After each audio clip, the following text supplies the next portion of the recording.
Resumen del texto La Revolución de Javier García Diego. La Revolución Mexicana fue un proceso político, social y militar que transformó por completo al país entre 1910 y 1920. No fue solo una guerra, sino un conjunto de complejos movimientos que destruyeron el antiguo régimen porfirista y dieron origen a un nuevo tipo de Estado. A continuación, les voy a mencionar los 7 puntos principales de este conflicto. Como primer punto tenemos la crisis del porfiriato. Después de muchos años de estabilidad bajo el mandato de Porfirio Díaz, comenzaron a verse problemas como desigualdad social, concentración de tierras, falta de democracia, represión y crisis económica. Gracias a esto surgieron varios grupos opositores, como son los católicos sociales influenciados por la encíclica Rerum Novarum, que criticaban las injusticias en el campo; los liberales, como Ricardo y Jesús Flores de Magón, que señalaban la falta de libertades y denunciaban los abusos; los reyistas, seguidores de Bernardo Reyes, que se oponían a los científicos, y todos estos grupos contribuyeron a la estabilidad de un régimen. Como segundo punto tenemos a Francisco I. Madero y el inicio de la guerra. En 1910, Francisco I. Madero creó el Partido Antirreeleccionista y retó a Díaz en las elecciones. Fue encarcelado y después huyó a Texas, donde redactó el Plan de San Luis, llamando a la rebelión el 20 de noviembre de 1910. El llamado no fue apoyado por sus seguidores urbanos, pero sí por sectores rurales, sobre todo en Chihuahua, Morelos y Guerrero. Ahí surgieron líderes como Pascual Orozco, Pancho Villa y Emiliano Zapata. El movimiento creció rápidamente y Díaz renunció en mayo de 1910, firmando los tratados de Ciudad Juárez. Como tercer punto tenemos el gobierno de Madero, que abarcó de 1911 a 1913. Durante este proceso, Madero quiso construir un régimen democrático, con elecciones libres, libertad de prensa, separación de poderes, pero se enfrentó a muchos problemas, como los zapatistas que rechazaron el desarme porque exigían la tierra. Los orosquistas se rebelaron por sentirse traicionados. Los porfiristas, descontentos con Bernardo Reyes y Félix Díaz, intentaron levantarse en armas, y el ejército federal, sentido y aún poderoso, no fue nada confiable. Todo culminó en la Decena Trágica de 1913, donde el general Victoriano Huerta traicionó a Madero, lo que lo derrocó y lo mandó a asesinar. Cuarto punto: lucha contra Huerta, de 1913 a 1914. Huerta intentó restaurar un régimen autoritario. En respuesta surgieron 4 movimientos principales reunidos bajo la bandera del constitucionalismo, con Carranza en Chihuahua, legista y político; Obregón en Sonora, con la clase media y con habitantes militares; Villa en Chihuahua, popular y con gran fuerza militar; Zapata en Morelos, con campesinos y centrado en la reforma agraria. Estados Unidos retiró su apoyo a Huerta. Los revolucionarios avanzaron desde el norte, tomando Zacatecas, luego la Ciudad de México, y Huerta huyó en julio de 1914. Como quinto punto tenemos la ruptura entre vencedores. Derrotando a Huerta, los revolucionarios no lograron acordar un proyecto común. Por eso se convocó a la Convención de Aguascalientes, pero villistas y zapatistas se unieron contra Carranza. Carranza rechazó las decisiones y se refugió en Veracruz. Por eso estalló la Guerra de Fracciones en 1915. Obregón derrotó a Villa en varias batallas. Carranza y Obregón consolidaron el poder y los zapatistas mantuvieron su lucha regional, pero fueron cercados. Como sexto y penúltimo punto tenemos la Constitución de 1917. Ya como líder indiscutible, Carranza convocó un Congreso Constituyente para reescribir la Constitución. La nueva Constitución incluyó el artículo 27 de reforma agraria y control nacional del subsuelo, el artículo 123 de derechos laborales y el fortalecimiento del Estado, poder presidencial, carácter laico, nacionalista y social. Por ello, es considerado uno de los principales frutos de la Revolución. Como séptimo y último punto tenemos el fin del ciclo revolucionario.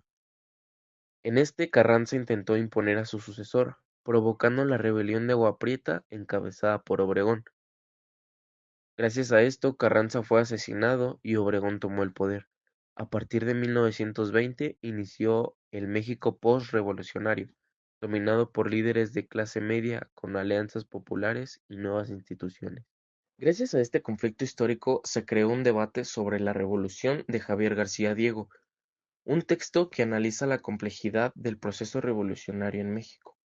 García Diego afirma que la Revolución Mexicana no fue un fenómeno homogéneo ni uniforme, ni con un solo origen.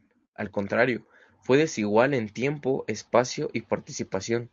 Hubo regiones con intensa violencia y otras donde prácticamente no sucedió nada. Hubo revolucionarios, contrarrevolucionarios y neutrales. Con esto como base, el debate buscará responder a la pregunta: ¿qué explica mejor a la Revolución Mexicana? ¿Su contenido social o su carácter político?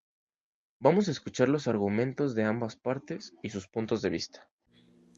En la lectura nos dice que hubo aproximadamente un 15% de la población que participó de alguna manera en esta revolución.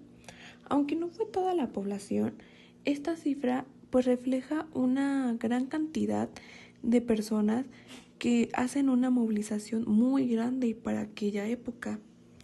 Pues muchísimos de campesinos, obreros y clases medias se levantaron por causas sociales que se fueron acumulando durante esas décadas, como lo fue la explotación, falta de tierras, abusos de hacendados y caciques, inequidad económica y política. La revolución no la entenderíamos sin su base social, pues cada región pudo haber tenido motivos muy diferentes, pero todos tenían en común que reflejaban una inconformidad. Por ejemplo, en el norte se predominaban los conflictos laborales y económicos, mientras que en el sur la demanda de tierras era urgente. Estas demandas nos muestran que la población quería cambiar sus condiciones de vida. Por eso creemos que pasa la diversidad regional, el núcleo del movimiento fue social. Además, tenemos que recalcar que García Diego nos dice en la lectura que muchos de los campesinos se unieron, pero no fueron por ideologías políticas, sino que se unieron por problemas locales y sociales concretos. Esto hace que la revolución sea, como definición, un movimiento social. García Diego nos está destacando que la Revolución Mexicana fue más política que social. La mayoría de los acontecimientos decisivos giraron en torno a disputas por el poder. La caída de Porfirio Díaz, el gobierno fallido de Madero, el golpe de Estado de Huerta, la división entre constitucionalistas y convencionistas. Todos fueron conflictos políticos entre líderes y grupos armados. Además, la revolución fue desigual en el tiempo y en el espacio. No empezó igual en todo el país, no se luchó por las mismas cosas y no participó toda la población. García Diego señala que hubo regiones donde prácticamente no hubo revolución. Eso contradice la idea de un movimiento social unificado.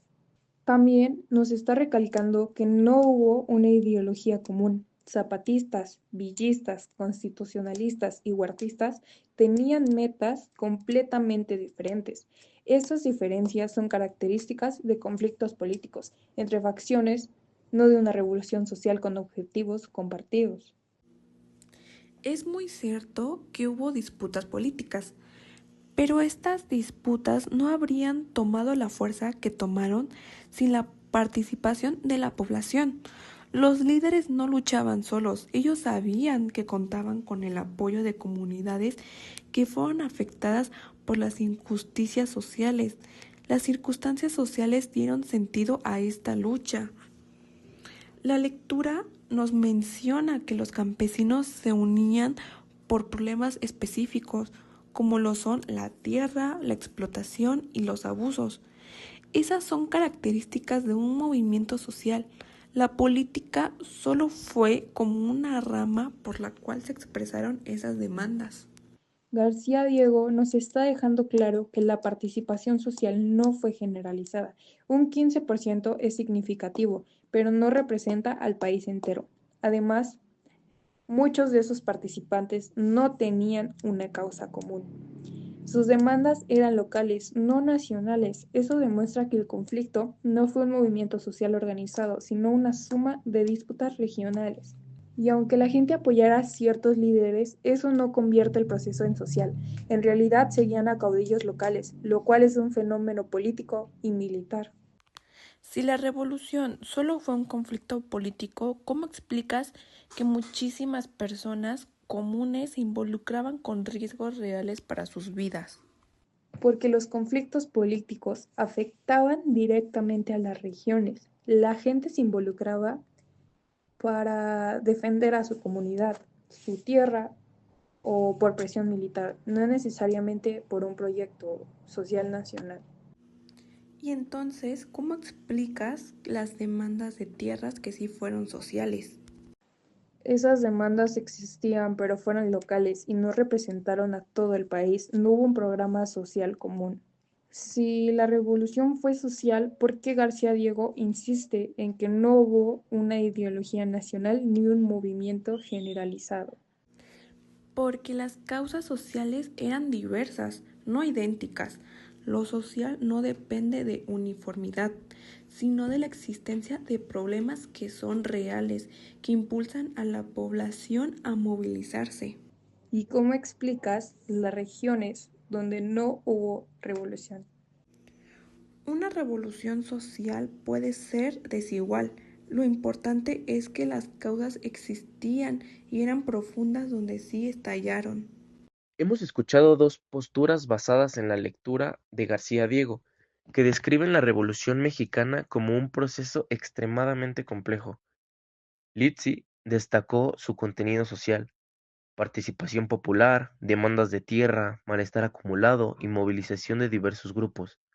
Por su parte, Mayre enfatizó el carácter político y regional, siendo las disputas por el poder, falta de una ideología común, participación desigual, conflictos entre élites y facciones armadas.